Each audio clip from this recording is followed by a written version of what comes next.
I grew up in a minister's household, so actually my family has a bunch of people in ministry. My mom's dad is a preacher, her brother's a preacher, my dad's a preacher, and so I grew up in a ministry family, but also specifically a ministry household.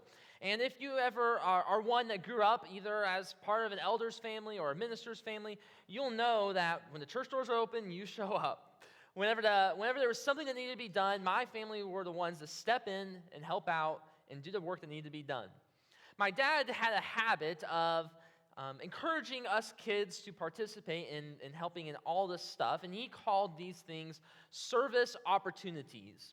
He would say that consistently every single time. Got another service opportunity for you, Walker. Got another service opportunity here, another service opportunity here. By the end of high school, I was sick of the phrase service opportunity because it just felt like I heard that every single week.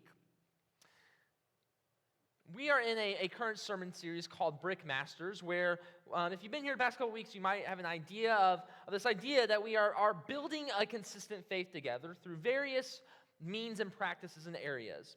This week, I would like to focus on this area of service. When it comes to serving at a church, there are a number of ways that happens. Every church has so many ways and places that you can serve.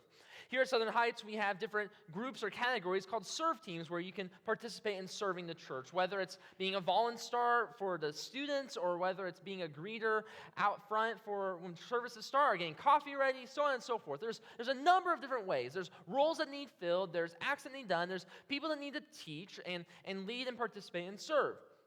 And so there's a number of different ways that people can serve at a church, that we need people to serve at a church.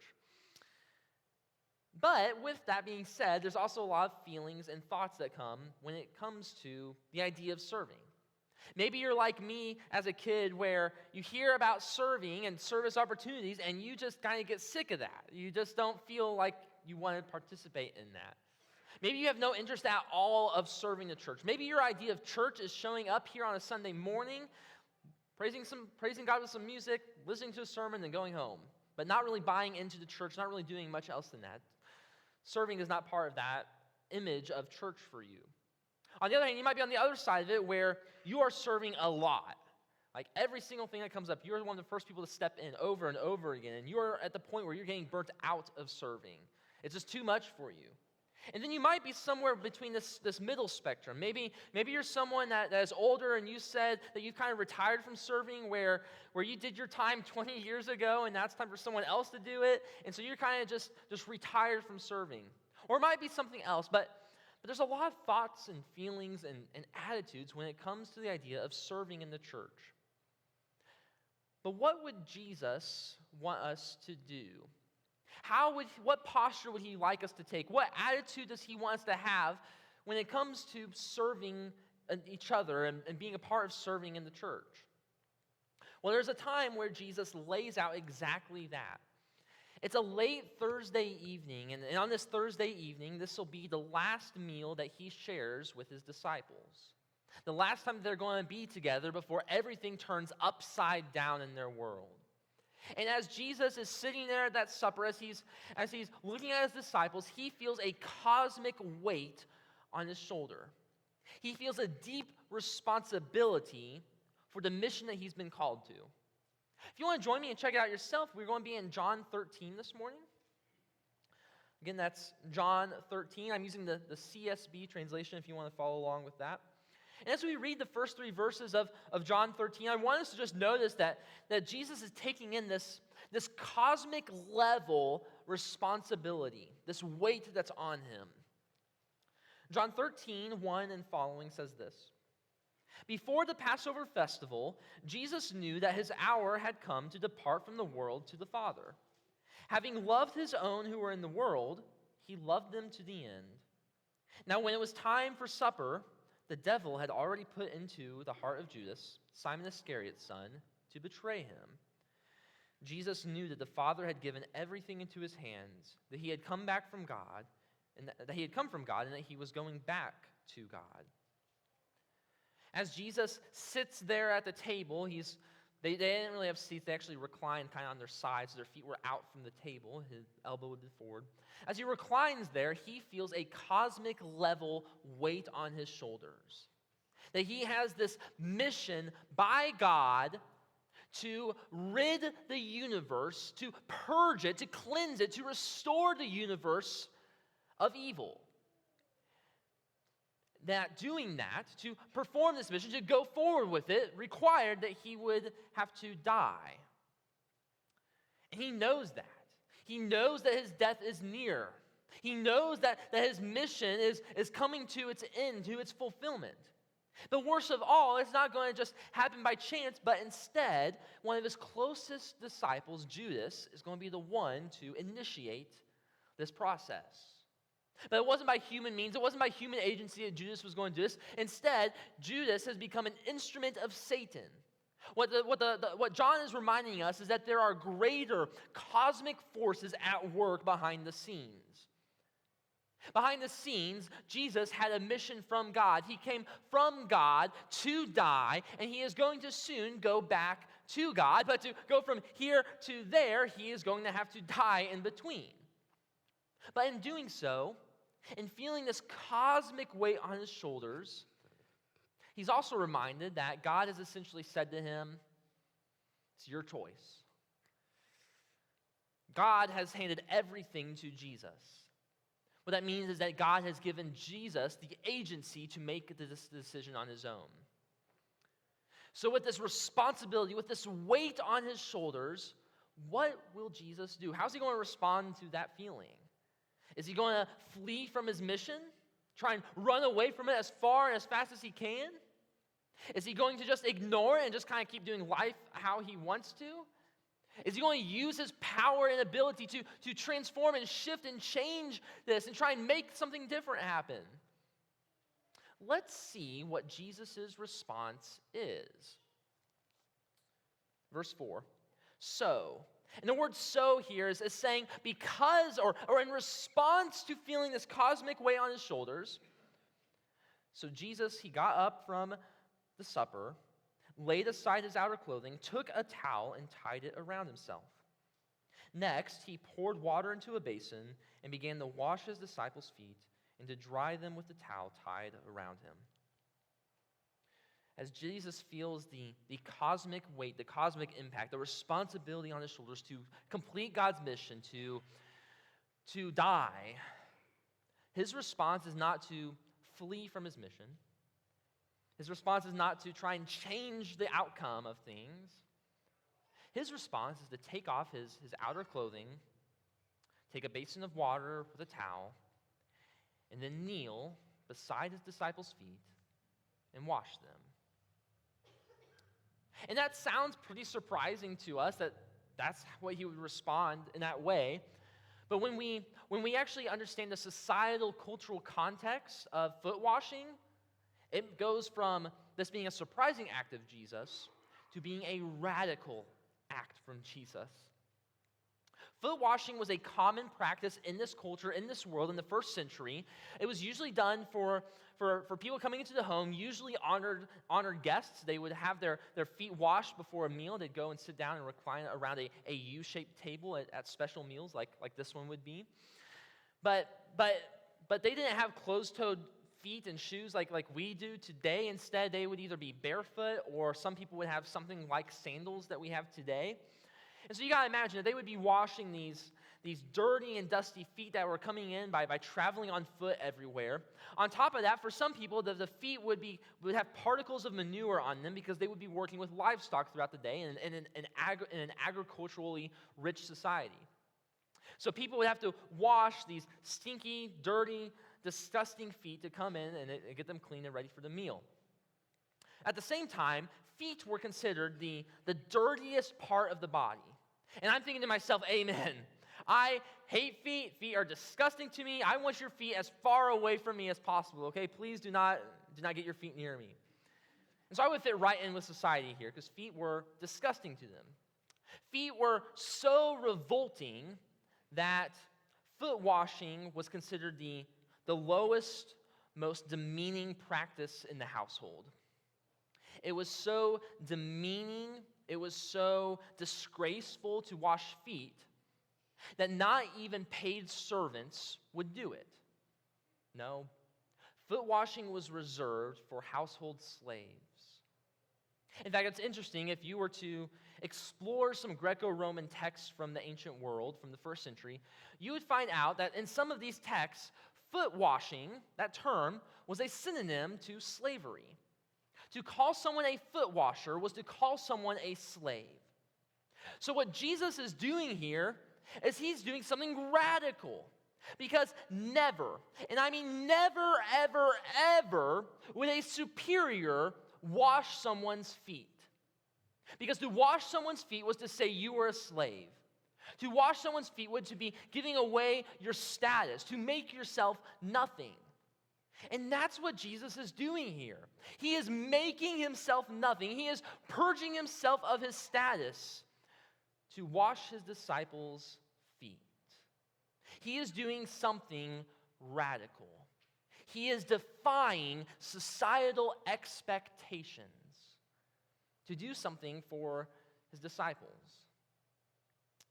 With the cosmic weight on his shoulders, Jesus decides to rise up in order to kneel down and wash his disciples' feet. And you can practically picture the disciples' thoughts and feelings as they see this happening. They would have been shocked. Some of their jaws would have been dropping to the floor. Others were paralyzed in confusion. Some had their eyebrows furrowed. Some of them are whispering to the side saying, "What's he doing?" And Jesus goes one by one, washing their feet. He gets a Judas, the one that he knows is going to betray him in a couple hours. Doesn't stop him. He washes his betrayer's feet. And then he arrives to one particular disciple that is especially upset. Let's see what happens. Verse 6. He came to Simon Peter, who asked him, "Lord, are you going to wash my feet?" Peter is kind of known for shoving his foot in his mouth in the Gospels. He does it time and time again. And here again, he is just going to really slam his foot as far back into his mouth as he possibly can here. He just can't help himself.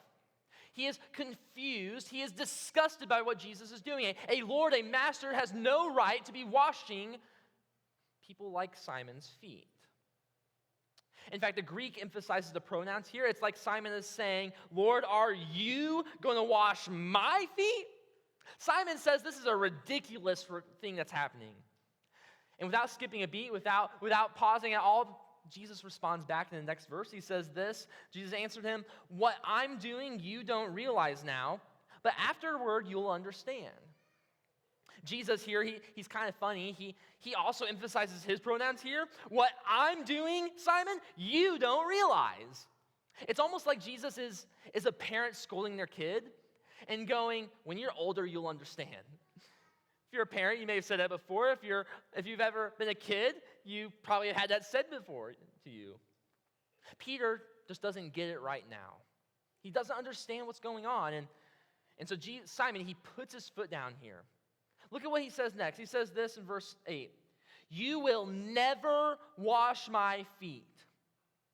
Our English kind of softens this. In the Greek, more literally translated, it would say something like, "You will never wash my feet for all eternity." Like Simon's like, "You are never touching my feet ever, Jesus." Because Simon sees Jesus as disgracing himself by doing it. And Simon says, "I'm not going to let you do that, Jesus." But then Jesus won't stop. He gives Peter an ultimatum. He says this. Jesus replied, "If I don't wash you, you have no part with me." You can picture the crowd in the room going, "Oh!" Because Jesus has laid out an ultimatum here.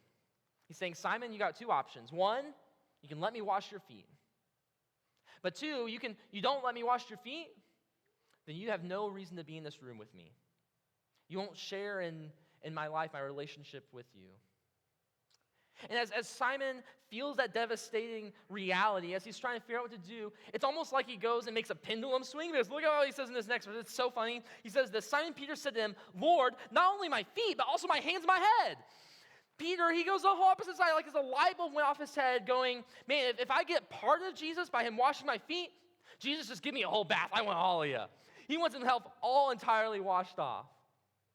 You see, Peter, he just doesn't quite get what Jesus is doing here, why Jesus is washing their feet. And really, on a first read, I don't get it either. This passage, this story on itself of Jesus washing his feet is kind of weird. It doesn't make much sense. It's just this teacher going around washing their feet. But why? What's Jesus trying to say? What's he trying to teach us by doing that? Well, thankfully, Jesus tells us what he's doing with the foot washing here soon. And here's what he's doing.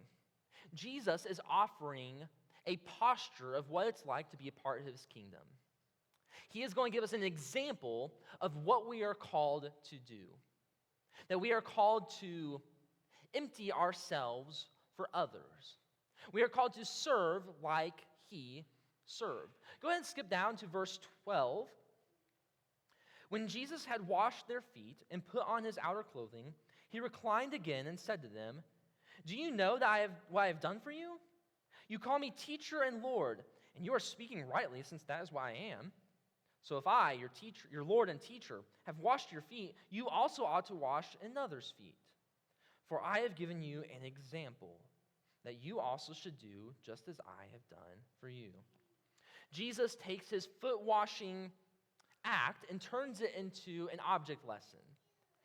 Jesus is saying to him, hey, as your superior, I just washed your feet. And because I, as your superior, washed your feet, you are now to do the same thing to each other. Jesus is essentially saying, do to each other what I have done to you. Wash each other's feet. Now, that verse in itself has been widely interpreted throughout church history. There are some church traditions that believe that Jesus means for us to literally wash each other's feet. And so some churches, they will regularly practice foot washing in their church services. Now, for me personally, that sounds a little disgusting because I don't like feet. But maybe that's kind of the point. Like maybe Jesus is wanting us to do this disgusting, humiliating act with each other as a way to emphasize what it means to be there for one another, to serve one another. And that might be, but I don't think that quite works. Because here's the problem. It misses the radical nature of what Jesus has just done. They lived in a culture where foot washing was normally practiced, where it had certain status attachments tied to it. But we do not live in a culture where foot washing is practiced, where certain status attachments are tied to it. So for us to just practice foot washing, we miss out on the societal expectations tied to it. We miss the radical nature of what it means to wash each other's feet. And so instead, I think we need to take this act and broaden Jesus' principle to a symbolic reason behind it. And that symbolic reason is tied back into the societal cultural norms. To wash one another's feet would be to become a slave to another person. That you are making yourself nothing, that you are sacrificing things for yourself. You're sacrificing your status, your honor, your reputation to do this act.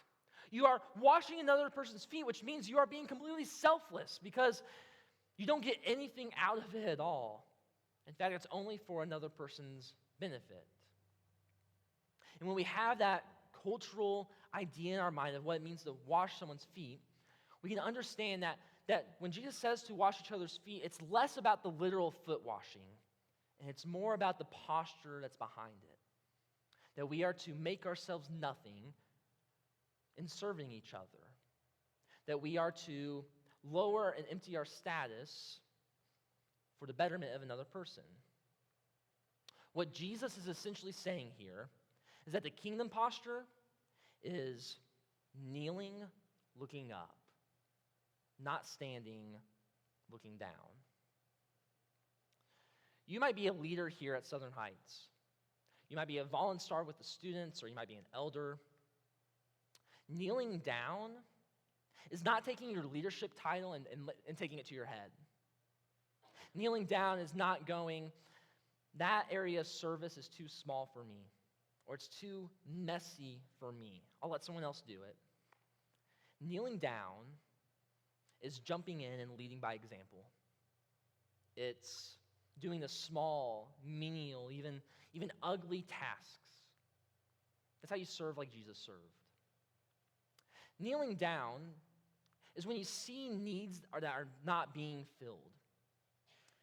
There's a role that needs filled or an act that needs done. Kneeling down is not going, I'm going to wait for someone else to fill that need. Kneeling down is taking agency to fill that need yourself, to serve in that way. There may be shut-ins that need their help having their house cleaned for a day, or need some food brought to them. Or there might be a couple that just needs to have their kids being taken care of for an evening so they can go and have a date night that they haven't had in months. But there are things that need done, and the kingdom posture is kneeling down, looking up, not standing up, looking down. And when we do that, so much can happen. That's the posture Jesus calls for us to take. A posture where we empty ourselves, where we lower ourselves for the betterment of other people, where we wash each other's feet. But that's a really tough posture to maintain, isn't it? It's really tough to maintain that kneeling down posture time and time again. It's really difficult because after doing it long enough, your knees start to get sore. And for some of us, we'd rather be comfortable than uncomfortable. We'd rather stay in our comfort zones where we just show up on a Sunday morning and go home after Sunday morning and don't buy into anything else. For some of us, we'd rather just say, I've done my work in the past, I can retire from serving now. Or something else. Or maybe it's, I'm going to do the small and easy tasks that get public recognition so that way I can build myself up. But notice what Jesus cautions, what he says here in the next verse. He says this. Go down to verse 16. Truly I tell you, a servant is not greater than his master, and a messenger is not greater than the one who sent him. If you know these things, you are blessed if you do them. One second. Jesus, he makes two quick notes about this washing feet thing. First, he says, hey, you're never going to be greater than me, so don't puff yourself up when you go around serving. But the second thing he says is that there's an expectation for all of his followers to wash each other's feet. That kneeling down is part of the DNA of being a part of his kingdom. That our king has given us an example to follow. And so we are called to all participate in this, because when we do the things Jesus says just like that, when we wash each other's feet, Jesus says that we'll be blessed.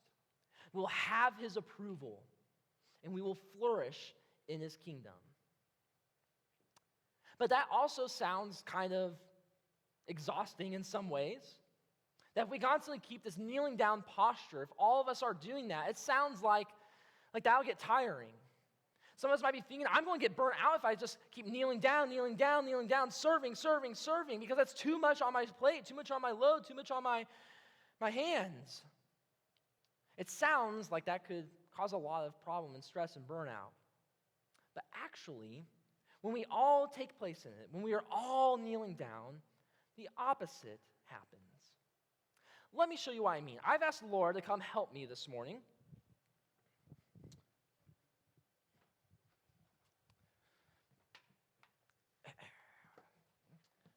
All right. So we have all of these items up here, and I just have one simple task for Laura to do here. We got some books, we got some exercise ball, we got a chair. And what I want Laura to do is I want you to take all these items in one go from this side of the stage to the next. Do your best, try and get all of it in one go together. As she's going to do that, I'm going to keep talking.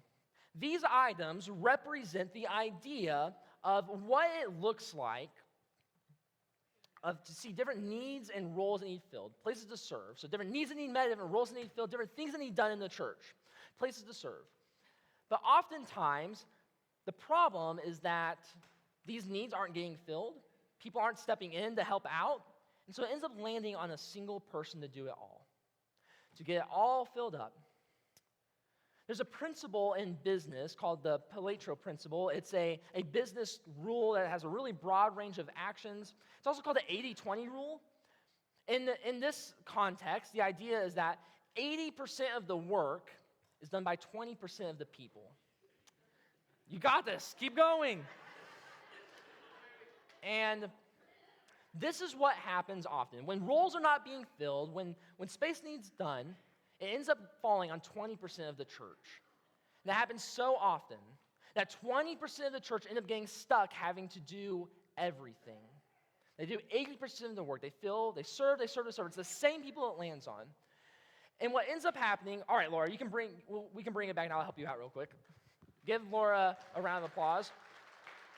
What ends up happening is at the very worst, they can't do it. At the very most, they get completely burnt out and exhausted trying to do all of the actions. But what if that wasn't the posture the church was supposed to take?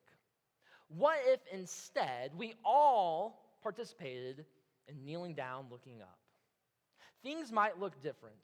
Because instead of it falling on one person's shoulders, everybody gets to spread the load evenly. Everyone gets something to take and do. And here's the really, really cool thing. One second. Because not only do we get to spread it all to where individuals get to focus on just one or two things, get to put all their energy into one or two things rather than 80% of stuff, what ends up happening is that we get to add to what we already have because we have more hands on deck, more things to do. Things like, I'll give you this one, Mark. Things like a new shut-in ministry to help those that can't get out of the home. Things like starting new life groups that are tailored for certain ages or certain life stages. Things like caring for those who are poor and impoverished in our community that aren't getting cared for. When we all step in together, the possibilities are endless. God can do even bigger things than what he's already doing. And all it requires is all of us, not some of us, not just the 20%, but all of us to serve like Jesus served, to take that posture, the kingdom posture of kneeling down, looking up, instead of standing, looking down. We are offering the same response time that we've had in each of these sermons during the series. You may feel called during this next song to write on one of these bricks something that you feel called to do to make a more consistent faith. So if you feel called to do that, these bricks will be available. Some markers come up during the song, write on it, place it on this wall. These will also be available after the service to come up. You can do it then too if you don't feel comfortable going. For some of you, you may feel called to write consistent service or kneeling down or something like that. But even if it's something else, I encourage you that if you feel called to, come and write on one of these. We also have prayer benches up here. If you need prayer for, some pastoral staff will be up front, elders will be in the back, or if you want to just pray on your own or with other people, these are freely available for you to do during this next